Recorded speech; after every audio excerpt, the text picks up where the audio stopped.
दिल्ली के सीएम अरविंद केजरीवाल भले ही सत्ता की मलाई पिछले 9 साल से खा रहे हैं, लेकिन अब उनकी खैर नहीं। केजरीवाल का सारा भंडा हाल के दिनों में ही फूट चुका है। मोदी सरकार से लेकर कोर्ट भी केजरीवाल पर सख्त रुख अख्तियार किए हुए हैं। वजह केजरीवाल की झूठ की राजनीति और लोगों को मूर्ख बनाना। अब सुप्रीम कोर्ट ने केजरीवाल सरकार को फटकार लगाते हुए विज्ञापन पर खर्च का ब्यौरा मांग लिया।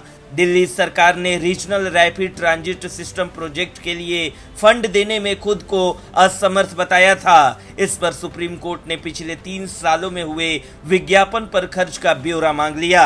बता दें कि ये फंड राष्ट्रीय राजधानी को राजस्थान और हरियाणा से जोड़ने वाले आरआरटीसी प्रोजेक्ट के निर्माण पर खर्च करने के लिए देना है।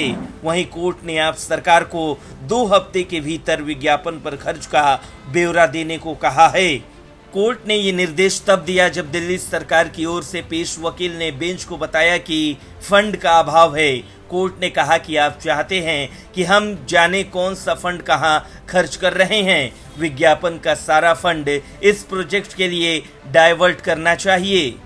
क्या आप इस तरह का आदेश चाहते हैं? आप ऐसा करने के लिए कह रहे हैं? बेंच ने कहा, दिल्ली सरकार ने साझा प्रोजेक्ट के लिए फंड देने में असमर्थता जताई है। चूंकि फंड की कमी इस प्रोजेक्ट में बाधा है, हम एनसीटी दिल्ली को विज्ञापन पर इस्तेमाल हुए फंड को लेकर हल्फनामा दायर करने को कह रहे हैं, क्योंकि ये प्रोजेक्ट राष्ट्रीय महत्व का है। वहीं अब कोर्ट ने केजरीवाल से ऐसा ब्यौरा मांग लिया है जिस पर केजरीवाल सरकार फंस सकती है। पहले से ही केजरीवाल पर विज्ञापन के नाम पर पानी की तरह पैसा बहाने के आरोप लगते रहे हैं और अब सुप्रीम कोर्ट ने भी विज्ञापन पर खर्च हुए पैसे का ब्यौरा मांग लिया। ब्यूरो रिपोर्ट, न्यूज़ चौक। दिल्ली में केजरीवाल सरकार और उपराज्यपाल वी.के. सक्सेना के बीच जारी जंग खत्म होने का नाम नहीं ले रहा। एक बार फिर उपराज्यपाल ने केजरीवाल को बड़ा झटका दिया।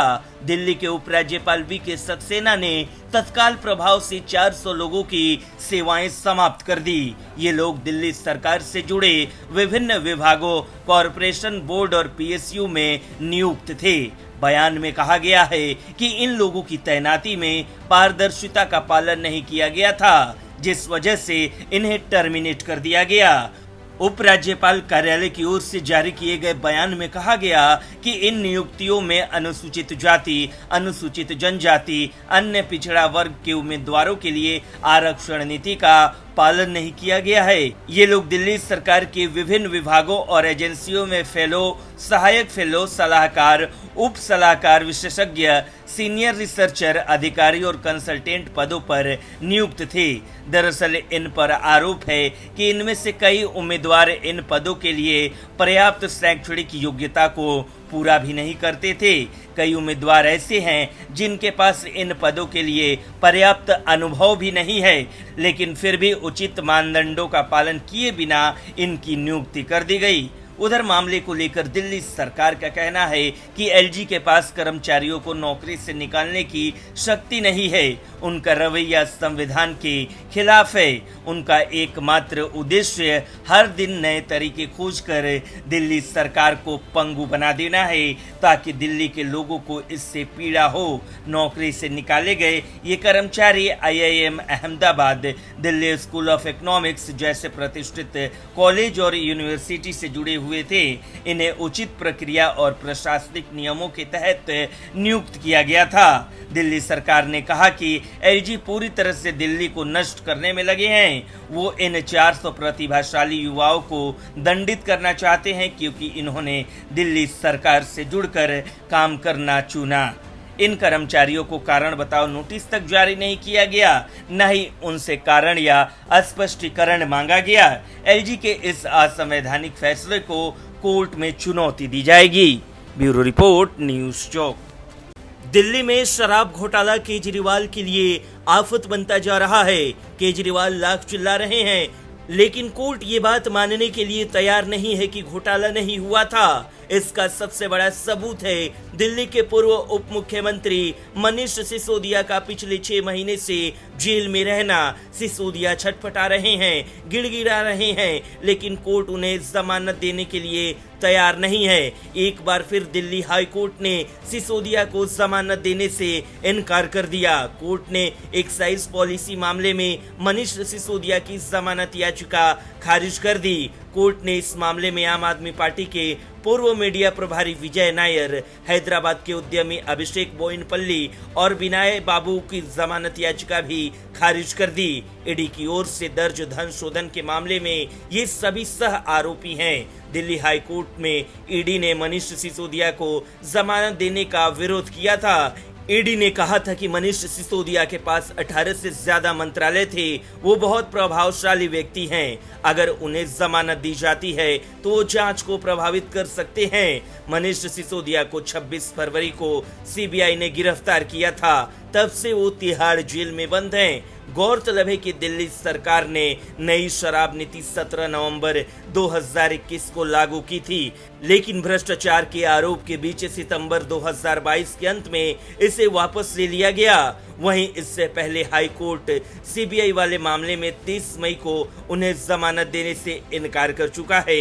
उन्हें ईडी ने 9 मार्च को गिरफ्तार किया था और तभी से वो न्यायिक हिरासत में हैं। कोर्ट ने 2 जून को सिसोदिया की जमानत याचिका पर फैसला सुरक्षित रखा था। दूसरी तरफ मनीष सिसोदिया ने बीमारी से पीड़ित अपनी पत्नी के बिगड़ते स्वास्थ्य सहित विभिन्न आधारों पर जमानत मांगी है। उन्हें पिछले दिनों उनकी बीमार पत्नी से मिलने के लिए कुछ घंटों की इजाजत दी गई थी, लेकिन कोर्ट उन्हें जमानत देने के लिए तैयार नहीं है। वहीं सिसोदिया को जमानत नहीं मिलना आप संयोजक केजरीवाल के लिए बड़ा झटका साबित हो सकता है। आने वाले दिनों में कई राज्यों में विधानसभा चुनाव और फिर लोकसभा चुनाव भी है। ऐसे में केजरीवाल को सिसोदिया की कमी खल सकती है। ब्यूरो रिपोर्ट, न्यूज़ चौक। पिछले कुछ समय में अध्यादेश को लेकर आम आदमी पार्टी और बीजेपी के बीच जारी तनातनी के बाद अब डीईआरसी चेयरमैन को नियुक्त करने के मसले पर भी दिल्ली और केंद्र सरकार के बीच सियासी घमासान शुरू हो गया। दिल्ली सरकार में मंत्री सौरभ भारद्वाज का इस मसले पर कहना है कि ये दिलचस्प है कि केंद्र सरकार दिल्ली विद्युत विनियामक आयोग पर अपना अधिकार क्यों चाहता है। आप सरकार में मंत्री सौरभ भारद्वाज का कहना है कि दिल्ली में बिजली आपूर्ति करना दिल्ली सरकार का काम है, बिजली की दरें तय करना दिल्ली सरकार का काम है। इसके बावजूद केंद्र क्या चाहता है? दिल्ली विद्युत विनियामक आयोग में दखल देकर वो क्या करेंगे?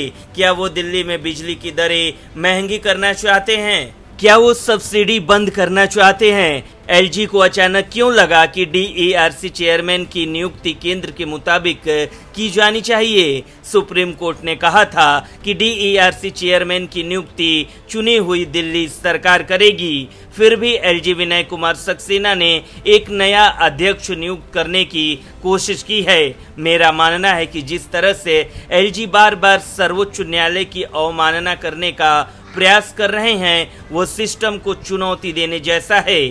सौरभ भारद्वाज का कहना है कि इस मामले में दिलचस्प बात यह है, एलजी साहब ने धोखा देकर डीईआरसी चेयरमैन नियुक्त करने की कोशिश की। उन्होंने पूर्व न्यायाधीश उमेश कुमार को चेयरमैन नियुक्त किया है, ये कानूनन गलत है। आपको बता दें कि 21 जून को एलजी विनय कुमार सक्सेना ने इलाहाबाद हाई कोर्ट के पूर्व जज उमेश कुमार को डीईआरसी का चेयरमैन नियुक्त किया था, लेकिन अभी तक वो पद की जिम्मेदारी नहीं ले पाए हैं। इसके पीछे मुख्य वजह दिल्ली के बिजली मंत्री का उपलब्ध नहीं होना बताया जा रहा है। दूसरी तरफ माना जा रहा है कि डीईआरसी चेयरमैन की नियुक्ति दिल्ली सरकार और केंद्र के बीच विवाद का नया विषय बन गया है। हालांकि सुप्रीम कोर्ट ने मामले में दखल देते हुए डीईआरसी के चेयरमैन के शपथ पर रोक लगा दी है। अब मामला 11 जुलाई तक टल गया है। ब्यूरो रिपोर्ट, न्यूज़ चौक।